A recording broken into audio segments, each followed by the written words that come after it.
ഇന്ന് പാർട്ടിയെ തകർക്കാൻ നോക്കുകയാണ്. പാർട്ടി നയിക്കുന്ന സർക്കാരിനെ തകർക്കാൻ നോക്കുകയാണ്. അൻവറും അദ്ദേഹത്തിൻ്റെ വലതുപക്ഷ രാഷ്ട്രീയ ശക്തിയുടെ കോടാലിക്കൈയായി മാറിയ വാക്കുകൾ. അൻവർ യഥാർത്ഥത്തിൽ CPIM-ന്റെ സ്വതന്ത്രനായ ഒരു MLA ആയത് എങ്ങനെയെന്ന് ഓർക്കുക. എന്താണ് അദ്ദേഹം പറഞ്ഞത്? സാധാരണഗതിയിൽ പരസ്യമായ ഒരു പ്രസ്താവന നടത്തിയതിന് ശേഷം ഒരു നിവേദനം കൊടുക്കുന്നത് കമ്മ്യൂണിസ്റ്റ് പാർട്ടിയുടെ ഭാഗമായി നിൽക്കുന്ന ഒരാളും ചെയ്യാൻ പാടില്ലാത്ത കാര്യമാണ്. അദ്ദേഹം അതാണ് ചെയ്തത്. അദ്ദേഹം ഒരു പ്രശ്നം ഉന്നയിക്കുന്നു. അദ്ദേഹത്തിന് പാർട്ടിയിൽ വേദിയില്ല. അദ്ദേഹം സ്വാഭാവികമായും ചെയ്യാവുന്നത് പാർട്ടിയുടെ സംസ്ഥാന സെക്രട്ടറിക്കും മുഖ്യമന്ത്രിക്കും അദ്ദേഹത്തിനുള്ള പരാതികൾ കൊടുക്കലാണ്. അത് പത്രക്കാരോട് പറഞ്ഞതിന് ശേഷം കൊടുക്കേണ്ട ഒന്നല്ല, അതിനു മുമ്പ് കൊടുക്കേണ്ട ഒന്നാണ്. ആദ്യത്തെ അദ്ദേഹത്തിൻ്റെ വരവ് തന്നെ ജില്ലാ പോലീസ് മേധാവിയുടെ ഓഫീസിന്റെ മുമ്പിൽ ഒറ്റയാൻ സമരം നടത്തി. എന്നിട്ടാണ് ആർക്ക് വേണ്ടിയാണ്?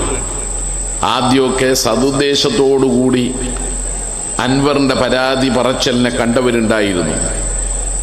പോലീസിൽ ചില തെറ്റുകൾ ചെയ്യുന്നവരെ ചൂണ്ടിക്കാട്ടിക്കൊണ്ട് പരാതി പറയുമ്പോൾ തെറ്റിനെതിരായി പൊരുതുന്ന CPM-ഉം CPIM നയിക്കുന്ന സർക്കാരും നടപടി സ്വീകരിക്കണമെന്ന് ആഗ്രഹിക്കുന്നവർ അത് വിശ്വസിച്ചു. സതുദ്ദേശപരമാണ് പരാതി എന്ന് കരുതി. പക്ഷെ സതുദ്ദേശപരമല്ലെന്ന് പിന്നീട് തെളിഞ്ഞു. അതാണ് ഇന്നലെ അദ്ദേഹം നടത്തിയ വാർത്താ സമ്മേളനം തെളിയിച്ചത്. അതിനു മുമ്പും അദ്ദേഹം റെയിൽ തെറ്റി. പക്ഷെ അപ്പോഴും പാർട്ടിയും മുഖ്യമന്ത്രിയും എല്ലാം സ്വീകരിച്ച സമീപനം, അദ്ദേഹം ഒരു പരാതി പറഞ്ഞല്ലോ, അന്വേഷിക്കട്ടെ. സാധാരണഗതിയിൽ ഒരു മാനവും മര്യാദയുമുള്ള ആളാണെങ്കിൽ ആ അന്വേഷണ റിപ്പോർട്ട് വരുന്നത് വരെ കാത്തിരിക്കണ്ടേ? അദ്ദേഹം പറഞ്ഞ പരാതിയിലൊന്ന്, സുജിത് ദാസ് എന്ന് പറയുന്ന ഒരു SP ഫോണിലൂടെ അദ്ദേഹവുമായി നടത്തിയ സംഭാഷണം അദ്ദേഹം തന്നെ മാധ്യമങ്ങൾക്ക് കൊടുക്കുക വഴി പുറത്തു വന്നു. സ്വാഭാവികമായും DIG-യെ അതിനന്വേഷിക്കാൻ ചുമതലപ്പെടുത്തിയപ്പോൾ ഈ സംഭാഷണം സുജിത് ദാസിൻ്റെതാണോ? ഇതാണ് തെളിയേണ്ടത്. തെളിഞ്ഞു, സസ്പെൻഡ് ചെയ്തു. അപ്പോൾ അദ്ദേഹത്തിന് മനസ്സിലാക്കാൻ കഴിയണ്ടേ, താൻ കൊടുത്ത ഒരു പരാതിയിന്മേൽ എന്തെങ്കിലും തെളിവും വസ്തുതകളും ഉണ്ടെന്ന് കണ്ടെത്തിയാൽ അവരെ നടപടിക്ക് വിധേയമാക്കുന്നവരാണ് ഇന്ന് രാജ്യം ഭരിക്കുന്നവർ, സംസ്ഥാനം ഭരിക്കുന്നവർ എന്ന് മനസ്സിലാക്കാൻ കഴിയണ്ടേ? കേവലം ഒരു വിവരമില്ലാത്ത ആളാണോ ഈ MLA? അങ്ങനെ അദ്ദേഹത്തെ പറ്റി പറയാൻ പറ്റുമോ? ഇതറിഞ്ഞപ്പോൾ പിന്നെ ചിലർ അദ്ദേഹത്തിന്റെ സുഹൃത്തുക്കൾ തന്നെ പറയാൻ തുടങ്ങി, അദ്ദേഹത്തിന് തലക്ക് വലിയ തകരാറുണ്ടോ എന്ന്. അങ്ങനെയല്ലാതെ വിലയിരുത്താൻ പറ്റുമോ? അദ്ദേഹം ഒരു പരാതി പറയുന്നു. ആ പരാതിയെ കുറിച്ച് ഏറ്റവും ആദ്യം ഒരു അന്വേഷണം നടത്തുന്നു. ആ അന്വേഷണത്തിൽ വസ്തുതയുണ്ടെന്ന് കാണുന്നു. ഒരിക്കലും ഒരു പോലീസ് മേധാവി പറയാൻ പാടില്ല. അതും MLA-യോട് പറയുന്നത് എന്താ? ഞാൻ ആ SP ഓഫീസിലുള്ള ഒരു മരം മുറിച്ചതിന് എൻ്റെ പേരിൽ ഒരു PR ഉണ്ട്. അത് പോലീസിന്റെ അകത്തെടുക്കുന്ന നടപടിയുടെ കാര്യമാണ്. എൻ്റെ പേരിൽ ഒരു നടപടി വന്നിരിക്കുകയാണ്. അത് നിങ്ങൾ ഒഴിവാക്കി തരാൻ ഇടപെടണം. ഇദ്ദേഹത്തോടല്ലേ പറഞ്ഞ് ഇടപെടണമെന്ന് MLA-യോടല്ലേ പറയുന്നത്? തെറ്റായ കാര്യത്തിന് സഹായിക്കണം എന്നല്ലേ പറഞ്ഞ്? അത് ഇദ്ദേഹം ഓ കേട്ടില്ലേ? സംഭാഷണം നമ്മൾ കേട്ടില്ലേ? എന്നിട്ട് അദ്ദേഹം പറഞ്ഞു, അങ്ങനെ നിങ്ങൾ ചെയ്താൽ ഞാൻ മരിക്കുന്നത് വരെ മറക്കൂല. എനിക്ക് ചെറിയ പ്രായമാണ്, ഞാൻ DGP വരെ ആയേക്കും. ഇതാണ് അദ്ദേഹത്തോട് പറയുന്നത്. ഓ മൂളി കേട്ടില്ലേ? അപ്പൊ പറയണ്ടേ? സത്യസന്ധനായ MLA ആണെങ്കിൽ തന്റെ തെറ്റിന് ഞാൻ കൂട്ടുനിൽക്കില്ല, ആ പണിക്ക് എന്നെ നോക്കരുത്, ആ സംഭാഷണം കൂടി നാടറിയണ്ടേ?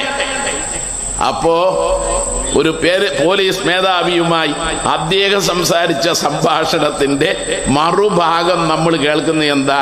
ഓ എന്ന് പറഞ്ഞാൽ തെറ്റിനെതിരായി ചിന്തിക്കുന്ന ഒരാളല്ല. തെറ്റായ കാര്യം ഒരു SP ചെയ്തപ്പോ അന്വേഷണം നടത്തി നടപടിയെടുത്ത മുഖ്യമന്ത്രിയല്ല രാജിവെക്കേണ്ടതെന്ന് ഈ അൻവർ തിരിച്ചറിയണം. തെറ്റ് ചെയ്ത ഒരാൾക്കും ആ തെറ്റിന് സംരക്ഷണം ഉണ്ടാവില്ല. അതാണ് കേരളത്തിലെ മുഖ്യമന്ത്രി. രണ്ടാമത്തത് ADGPയെ പറ്റിയ അന്വേഷണം നടക്കുകയാണ്. അന്വേഷണ റിപ്പോർട്ട് വരാൻ പോലും സമയം അനുവദിക്കാത്ത വിധത്തിൽ കേരളത്തിലെ മുഖ്യമന്ത്രി രാജിവെക്കണമെന്നും അദ്ദേഹം ആഭ്യന്തര വകുപ്പ് ഒഴിയണമെന്നും അദ്ദേഹത്തിന്റെ മകൾക്ക് വേണ്ടിയാണ് ADGP RSSന്റെ നേതാക്കളെ കണ്ടത് എന്നും പറയാൻ മാത്രം വിവരം കെട്ട ഒരു MLA ആയി അൻവർ മാറിയാൽ ഇത് സ്വർണം കായ്ക്കുന്ന മരമാണെങ്കിലും വീടിന് നേരെ ചാഞ്ഞാൽ മുറിച്ചു കളയുക തന്നെ ചെയ്യണം എന്നാണ് ഈ നാടാകെ ആഗ്രഹിക്കുന്നത്. അല്ലാതെ കമ്മ്യൂണിസ്റ്റ് പാർട്ടിക്കെതിരായി രംഗത്ത് വന്നാൽ മിസ്റ്റർ അൻവർ ഈ കമ്മ്യൂണിസ്റ്റ് പാർട്ടിയുടെ തനി സ്വഭാവം നിങ്ങൾ മനസ്സിലാക്കും. ഇന്ന് നിലമ്പൂരിൽ വലിയ പ്രതിഷേധ പ്രകടനം പാർട്ടിയുടെ നേതൃത്വത്തിൽ നടന്നു. പാർട്ടിയുടെ നേതൃത്വത്തിൽ നടന്ന പ്രതിഷേധ പ്രകടനത്തിൽ 2021 തെരഞ്ഞെടുപ്പിൽ അൻവറിനെ ജയിപ്പിക്കാൻ വേണ്ടി ഇറങ്ങിയവർ കൂടിയുണ്ട്. സോഷ്യൽ മീഡിയയിൽ പ്രതികരണം വരികയാണ്. അൻവറെ സലാം, നിങ്ങൾ പറഞ്ഞത് ആദ്യമൊക്കെ ഞങ്ങളങ്ങ് വിശ്വസിച്ചു പോയി. നിങ്ങൾ നല്ല ഉദ്ദേശത്തിലാണ് ഇറങ്ങിയത് എന്നാണ് ഞങ്ങൾ കരുതിയത്. പക്ഷേ പാർട്ടിക്കെതിരായി വന്ന അൻവറിനെ ജയിപ്പിക്കാൻ മെനക്കെട്ട ഞങ്ങൾ പറയട്ടെ, ഇനി പൊറുക്കൂല. എന്നിട്ട് അദ്ദേഹം പാർട്ടിയുടെ സെക്രട്ടറിയെ പറ്റി പറയുകയാണ്. സെക്രട്ടറി ബിനാമിയാണ്. സെക്രട്ടറി പ്രതികരണ ശേഷിയുള്ള ആളല്ല. ഇത് അൻവർ അതിശയിക്കുന്ന. അൻവർ കൊടുത്ത ഹർജിയിൽ നേരത്തെ TP പറഞ്ഞതുപോലെ P. ശശിയെ കുറിച്ച് ഒന്നും തന്നെ പറയുന്നില്ല. അത് പിന്നീട് അദ്ദേഹത്തിന് തോന്നലുണ്ടാകുന്നു, മാധ്യമങ്ങളോട് പറയുന്നു, കള്ളനെന്ന് വിളിക്കുന്നു. P. ശശി അടക്കമുള്ള പാർട്ടിയുടെ സംസ്ഥാന കമ്മിറ്റി അംഗങ്ങളിൽ എന്തെങ്കിലും ഒരു തെറ്റു വന്നാൽ, ഏതെങ്കിലും ഒരു ഘടകത്തിലെ സഖാക്കളുടെ പേരിൽ തെറ്റു വന്നാൽ EMSന്റെ പേരിൽ പോലും നടപടിയെടുക്കാൻ കരുത്ത് കാണിച്ച CPIM ഒരിക്കലും തെറ്റുമായി കൂട്ടുകൂടില്ല എന്നറിയാത്ത ഒരാളല്ല അൻവർ. ഈ ഹ്രസ്വകാലം കൊണ്ട് അതൊക്കെ അൻവർ മനസ്സിലാക്കേണ്ടതായിരുന്നു.